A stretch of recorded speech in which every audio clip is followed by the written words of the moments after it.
So if I talk about work-life balance for me, it means a very connected and supportive marriage, right? So I'm not just saying that I have a marriage, but I have to talk about specifically what it means to me. So when I talk about that, I say it has to be deeply connected, deeply supportive. A relationship with and knowledge of my children. So not just that we play together, but that I know who they are. I know what their favorite colors are. I know what movies that they love. I know the characters in those movies, and I can talk to my children about it. And then the last piece, which is a challenging but also an interesting profession. And I think this list can change for any person. When I was in grad school before I had kids, it was that I wanted to work out, and I wanted to be a triathlete at that point, and I wanted to study hard and be at the cutting edge of technology, and like I had this boyfriend, and I really wanted to have a good relationship with him.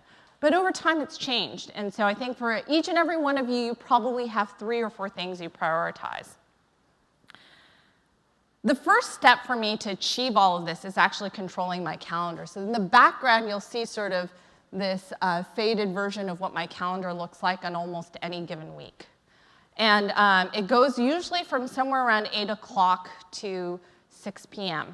And it's, as you can see, kind of back to back. Sometimes about 1 to 2 times a week, I have an event, and I limit it to 2 times a week. So if I have more than 2 events at night, my assistant isn't allowed to schedule anything more.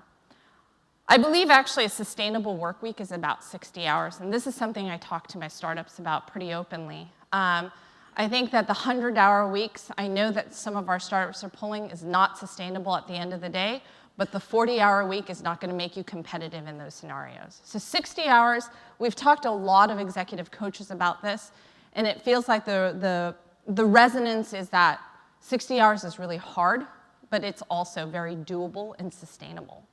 And if you hold yourself to that and you go back and you take out all the hours that you're surfing the internet, and you take all the hours out that you're just sort of looking up Facebook, then and ask yourself, are you actually working 12 hours a week, or 60 hours a week?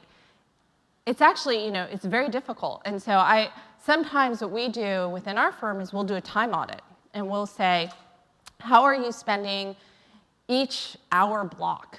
And you have to be very honest because it's only for yourself. And you say, how much of your time are you spending on different facets of your business or your personal life? And does it add up to roughly 60 hours for your work? And also, how do you allocate those 60 hours? And so especially in venture capital, and I think in almost any profession, your most valuable asset actually ends up being your time. It's not your dollars and cents, it's nothing else, it's your time. And so are you spending too much time working on email? And is email now your workflow? Or are you controlling that? How many hours did you spend on mercy meetings where you knew 5 minutes in that this meeting was not valuable to the other person, it wasn't valuable to you either, right? And how much of your time do you want to allocate to mentoring people? All of those things you have to figure out ahead of time and then see how you're doing with respect to that. And so occasionally what we'll do is we'll take these cards and basically a note card and we'll say, how was the last hour spent? And we have 10 categories that we could say we spent it against. And at the end of the week, we'll see how we've spent our time. If you do that over the course of about 6 weeks, you'll start to see a rhythm and a pattern. And you can start to assess whether or not you're spending your time wisely.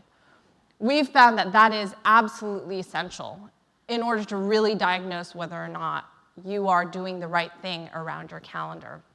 And then the last piece is, can you free up some time, which is maker time? And Paul Graham has talked about this in the past. If you don't have 3-4 hour chunks where you can actually work on something and build something, a lot of times you're just responding to inbound requests. And so it's very important any given week to try to free up 3 to 4 hour chunks where you can actually spend time working on the things you most want to work on rather than have other people make demands upon your time.